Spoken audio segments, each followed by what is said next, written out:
미디어 스트리밍 서비스를 위한 음량 평준화 메타데이터 표준 개발 과제로 그 2020년부터 22년까지 3년 동안 진행을 했고요. 좋은 평가를 해주셔서 이렇게 덕분에 이렇게 발표를 할 수 있는 기회를 얻게 되었습니다. 먼저 감사 말씀드립니다.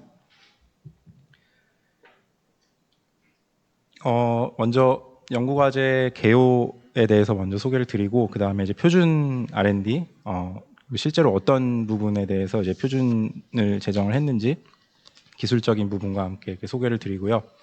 마지막으로 이제 R&D 성과 및 표준 적용 사례들을 소개해드리고 마치도록 하겠습니다.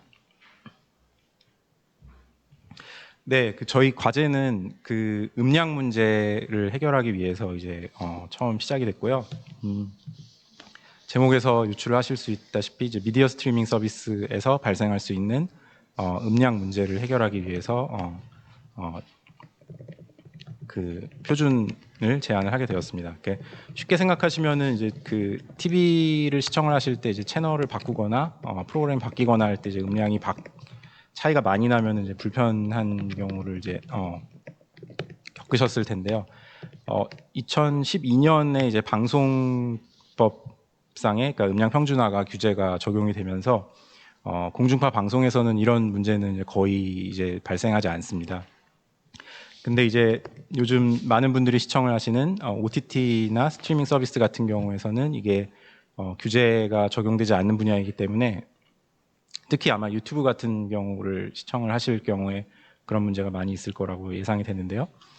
갑자기 광고가 나온 경우에 너무 시끄럽게 들려서 소리를 낮추면은 그 다음에 이제 다시 원래 프로그램이 재생이 될 때 볼륨이 작게 들려서 불편하다거나 뭐 그런 문제가 있을 수가 있습니다. 그리고 이제 최근 들어서 그 장소를 가리지 않고 이제 스마트폰, 이어폰 중심으로 청취를 많이 하시다 보니까 이런 음량 편차 때문에 이제 청력 손상의 우려도 있다는 점이 우려가 되고 있습니다.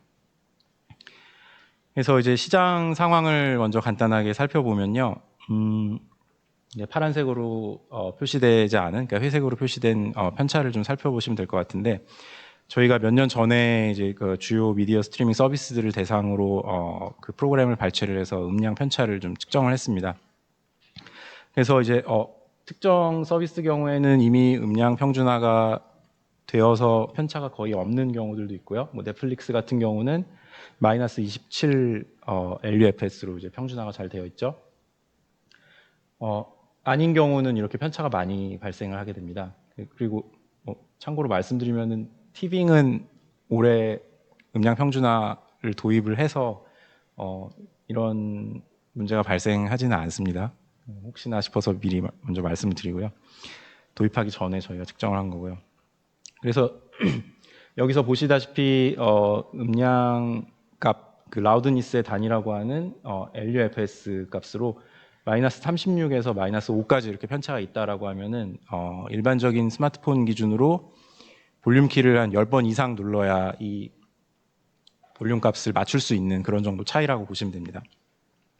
그래서 실질적으로 시청을 할 때 이제 많은 불편을 일으킬 수 있다는 것이고요. 그리고 특히 이 트위치 같은 경우를 보시면 아시겠지만 사용자가 직접 제작을 한 컨텐츠일수록 음량 편차 문제가 훨씬 더 심하게 나타나는 걸 알 수 있습니다. 그리고 이제 저희가 표준으로 제안을 한 그 표준 스펙이 이제 LM1이라고 얘기를 하고 있는데요. 뒤에 또 소개를 드리겠지만 이 라우드니스 매니지먼트 1, 그 버전 1이라고 해서 이제 LM1이고 이 기술을 도입을 해서 적용을 했을 때 실제로 이렇게 음량 편차가 거의 존재하지 않고 모바일의 경우에는 마이너스 16, 그리고 TV의 경우에는 마이너스 24 LUFS에 맞게끔 서비스가 가능한 것도 함께 확인을 하실 수가 있습니다. 네, 그 시장 상황과 별개로 이제 북미의 표준 현황을 소개를 드리면요. 저희가 이 과제를 시작을 하게 된 시점인 2020년 경에 실제로 이제 미디어 스트리밍 쪽에 대상으로 하는 음량 평준화와 관련된 표준은 전혀 없었습니다. 물론 이제 세계 각국에서 방송과 관련되어 있는 음량 평준화 표준은 많이 있었고요. 그 대표적인 게 이제 그 미국의 경우에는 ATSC A85라는 표준인데요. 죄송합니다. 근데 이제 2020년경에 그러니까 북미 쪽을 중심으로 해서 그 OTT에 관련된 음량 평준화 권고안, 그러니까 콘텐츠 음량 권고안이 이제 AES라는 단체에서 이제 발표가 됐고요. 그리고 얘를 그 레버리지를 해서 그 재생기기, 그러니까 단말기라고 볼 수 있죠. 그쪽에서 음량 평준화를 어떻게 처리를 해야 되는가에 대한 표준 제정 작업이 이제 시작이 되고 있었습니다. 그래서 안시 CTA 표준에서 이제 표준화가 진행이 되고 있었고요. 그래서 저희가 그런 정보를 이제 입수를 하게 되어서 기존에 이제 문제를 풀려고 했던 기술 개발을 이제 토대로 이 북미 쪽 표준에 표준화 현황에 이제 발 맞춰서 이제 저희도 이제 이 기술을 이제 제안을 하기 위해서 이제 같이 움직이게 됐고, 그때 이제 맞춰서 이제 본 과제가 같이 시작이 되게 됐습니다. 그래서 이제 표준 R&D 목표를 말씀을 드리면은 스트리밍 미디어에 특화된 이제 메타데이터 기반 음량 평준화 기술을 이제 기본적으로 개발을 하고요.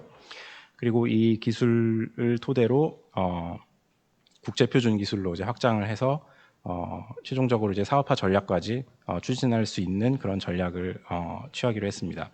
그래서 먼저 그 북미 표준에 대한 그 레퍼런스 표준을 확보하기 위해서 그 TTA 표준, 그러니까 정보통신단체 표준을 먼저 제안을 해서 그쪽에 대해서 이제 저희 국내 표준을 확보를 하는 전략을 취했고, 그리고 이를 토대로 안시 CTA의 2075 표준, 아까 말씀드렸던 그 메타데이터 표준이 2075 표준인데요.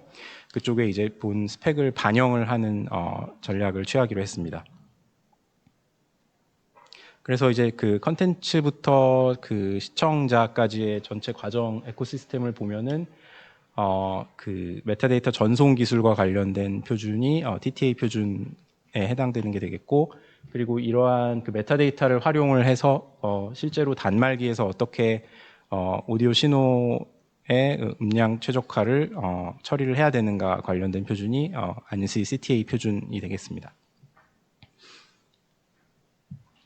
네, 그 본 그 과제의 3년 동안 연차별 목표 및 수행 과정을 이제 간략하게 소개를 드리면은 먼저 첫 해는 기술 개발 및 국내 표준화에 집중을 해서 그 최종 목표로 TTA 표준 제정을 하는 걸 이제 목표로 잡았고요. 그리고 2021년 2차 년도에서는 표준 기술을 이제 고도화를 하고 실제 서비스를 운용을 하면서 수집된 여러 의견들을 반영을 해서 기술 고도화 그리고 이제 에코시스템 강화하는 데 집중을 했고요. 실질적으로는 이 과정에서 TTA 표준의 개정 또한 같이 이루어졌습니다.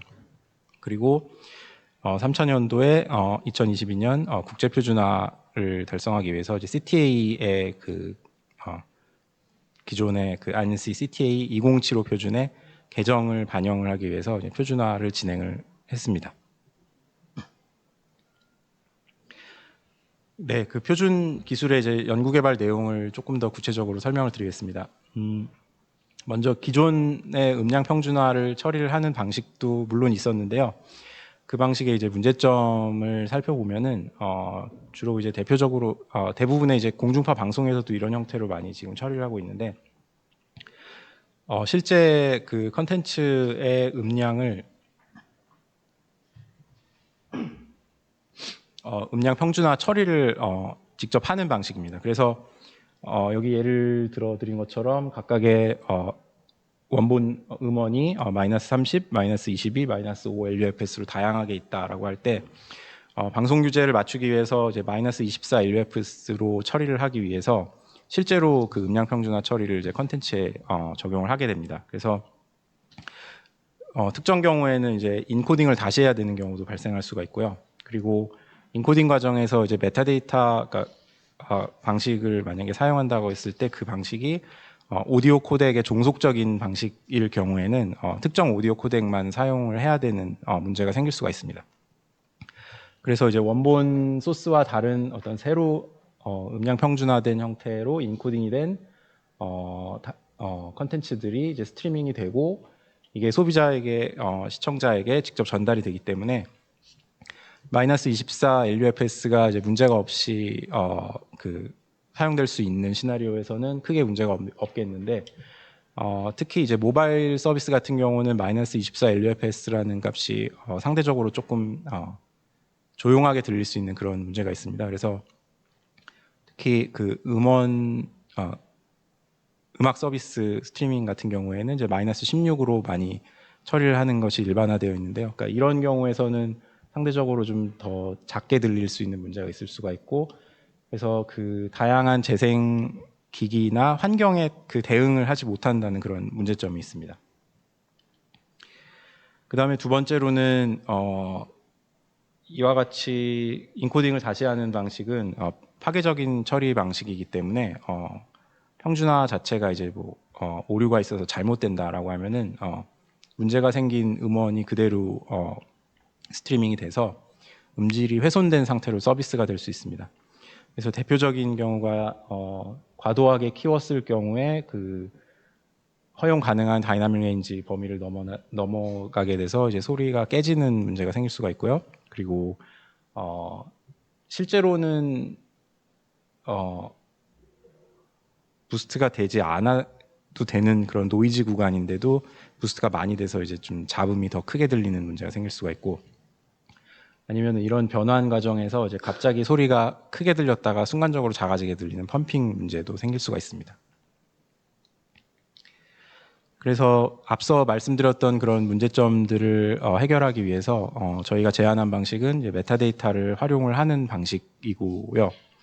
그래서 스트리밍 서비스에서 그 음량을 일정하게 유지할 수 있게 그 원본 음원의 특성을 반영을 하는 그 메타데이터 규격을 정의를 해서 이 메타데이터를 스트리밍 과정에서 같이 클라이언트 단에 송신을 하고 실질적인 음량 평준화 처리를 이 메타데이터를 참조해서 클라이언트에서 이제 수행을 하는 방식이 되겠습니다. 그래서 앞서 말씀드렸던 그림과 다르게 원본의 음원이 별도의 재인코딩 없이 그대로 이제 스트리밍이 가능하다는 장점이 있고요. 그러니까 별도의 이제 재인코딩이 필요 없다라는 게 큰 장점이죠. 그리고 실질적으로 이제 재생 환경과 그 재생 디바이스의 특성에 맞게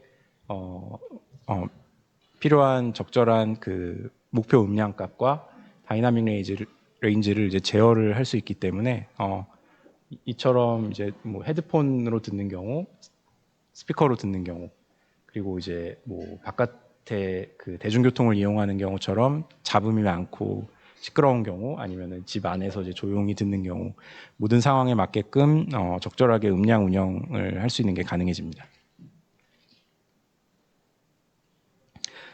네, 그래서 그 표준으로 정의한 그 메타데이터 규격 안에는 이와 같은 특성의 그 원본 음원의 음량 특성을 포함을 하게 되어 있고요. 그래서 기본적으로 이제 메타데이터에서 많이 활용을 하는 방식인 헤더와 페이로드 구조 방식으로 정의를 해서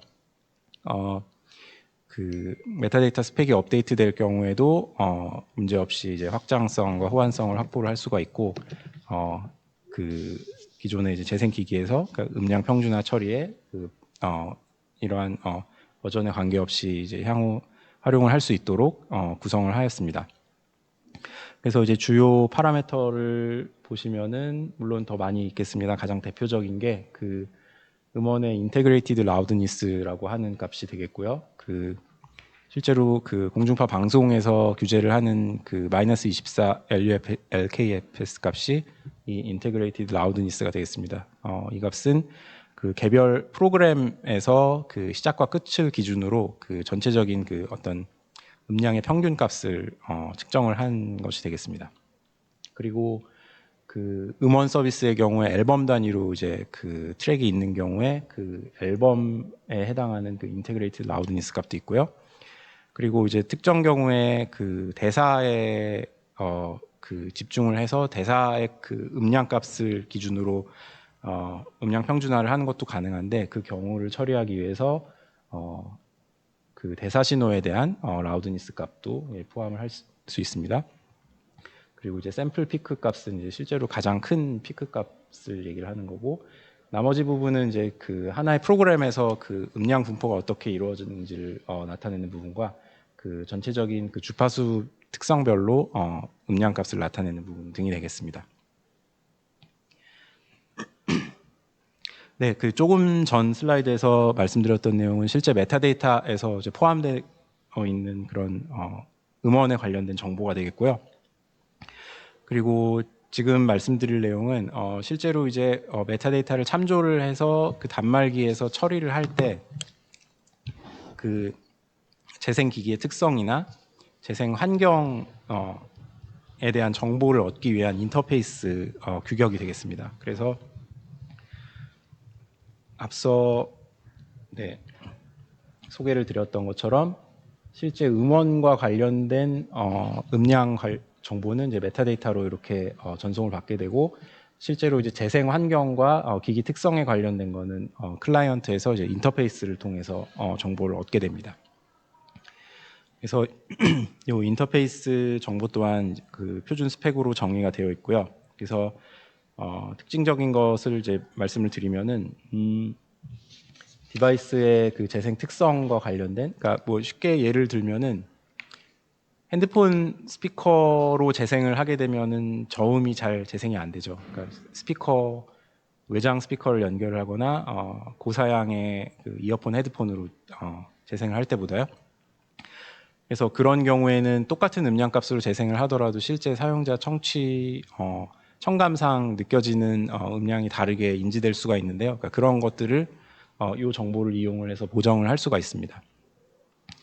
그리고 이제 다른 EQ나 다이나믹 레인지를 처리를 하기 위한 어떤 정보, 그리고 이제 재생 환경에 관련된 정보, 예를 들면은 지금 배경 소음이 아주 높은 시끄러운 환경이라거나 아니면은 이상적인 어떤 그 감상실이나 청취실 같은 그런 배경 소음이 적은 청취 환경이라거나 그런 정보를 이 인터페이스를 통해서 얻을 수가 있습니다.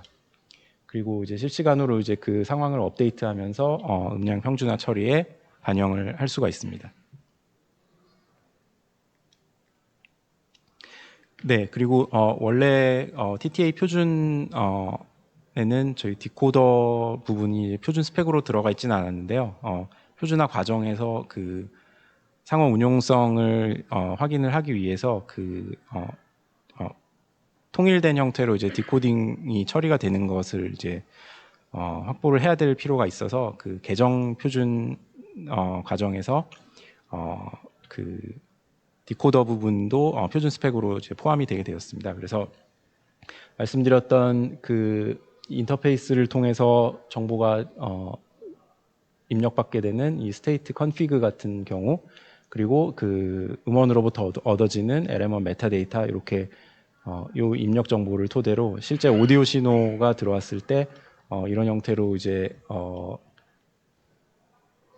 디코딩이 처리가 되게 되고요. 여기서 말하는 디코딩이라는 거는 그 오디오 코덱 압축되어 있는 그 신호를 디코딩하는 게 아니라 그 요 메타데이터를 이제 파싱을 하고 해당된 메타데이터 값을 이용을 해서 그 오디오 신호 처리를 수행을 해서 실제 원하는 목표 음량 값을 처리를 하는 그런 방식을 얘기를 하게 됩니다. 그리고 이제 추가로 이제 제공되는 기능으로는 음량 평준화를 할 때 어떤 방식으로 할 것인지 옵션을 여러 가지로 이제 제공을 하는 것도 포함이 되어 있습니다.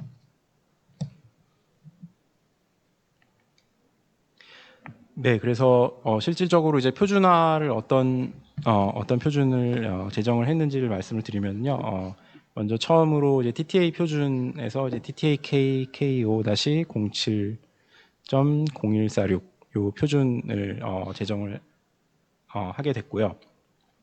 그래서 이 표준에서는 LM1이라는 메타데이터 규격을 정의를 해서 이 메타데이터 정보와 인터페이스 입력을 통해서 실질적으로 이제 음량이 평준화된 오디오 신호를 출력하는 방법을 표준으로 제안을 했습니다.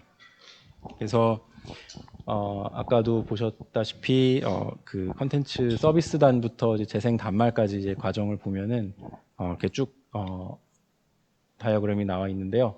여기서 이 파란색으로 표시되어 있는 부분이 본 LM1 표준의 표준 스코프로 정의가 되어 있는 부분이 되겠습니다. 그리고 조금 전에도 말씀드렸다시피 계정 표준에 추가로 포함된 부분이 이 라우드니스 프로세싱을 처리를 하는 디코더 부분이 추가가 됐고요. 그래서 정리를 하면은 음원의 음량 특성을 분석해서 저장하고 전송하기 위한 메타데이터 규격이 LM1 메타데이터 표준으로 되어 있고, 그리고 이제 재생 단말에서 기기 특성과 재생 환경 정보를 참조해서 처리하기 위한 인터페이스 규격이 마찬가지로 LM1 인터페이스로 정의가 되어 있습니다. 그리고 이 두 가지 정보를 참조해서 음량 평준화 처리를 수행을 하는 디코더 부분이 마찬가지로 표준으로 정의가 되었습니다.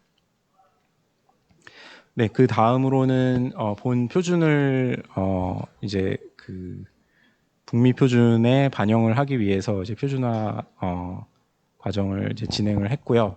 먼저 말씀드렸다시피 ANSI CTA 2075 표준이 이제 디바이스에서 어떻게 음량 평준화 처리를 할 것인가라는 그런 표준이라고 소개를 드렸는데, 그 표준에 이제 저희가 이제 TTA에서 표준화한 요 스펙을 반영을 하기 위해서 이제 제안을 했습니다.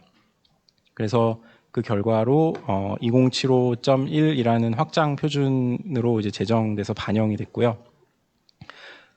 그래서 이 표준화 과정에서는 기존의 이제 CTA 2075 표준 규격과 신규로 이제 추가되는 스펙인 LM1 메타데이터 방식의 이제 상호 운용성을 위주로 어떤 문제가 발생할 수 있는지, 그런 문제가 발생하지 않기 위해선 어떻게 그 메타데이터를 처리를 해야 되는지, 그런 논의가 표준화 과정에서 이제 주로 이루어졌고, 그 결과 이제 이런 형태로 그 표준 스펙에 반영이 됐습니다. 그래서 기존의 다른 LM1과 관련 없는 메타데이터가 있을 경우에는 어떻게 처리를 해야 되고, 그 LM1 메타데이터가 이렇게 사이드 체인으로 들어왔을 경우에는 이제 어떻게 처리를 해야 된다라는 게 표준 문서에서 정리가 되어 있습니다. 네, 그래서 그 표준화 과정을 한번 더 간략하게 소개를 드리면은요, 기존의 많은 국내 표준이 국외 표준을 그 준용 표준으로 가져와서 이제 표준화 제정을 하는 경우가 많았는데, 저희는 그 반대로 국내에서 먼저 표준 스펙을 제정을 하고 이 표준을 국외 표준으로 이제 확장하는 전략을 취했습니다. 그래서 그 부분에 있어서 성공적으로 표준화를 달성을 해서 좀 높게 그 평가를 해주신 게 아닌가 그렇게 생각을 하고 있고요.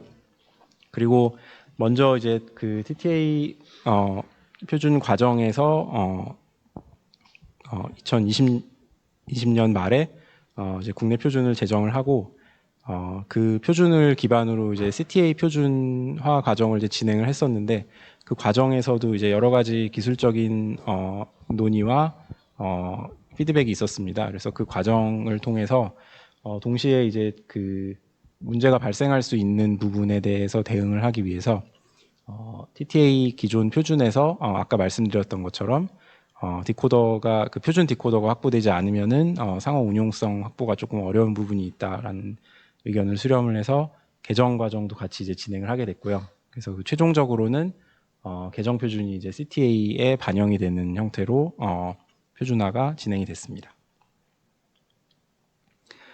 네, 그래서 이제 R&D 성과를 이제 마지막으로 말씀을 드리면은 본 과제를 통해서 크게 두 건의 국내 TTA 표준과 ANSI CTA 표준 두 건을 표준화를 달성을 했고요.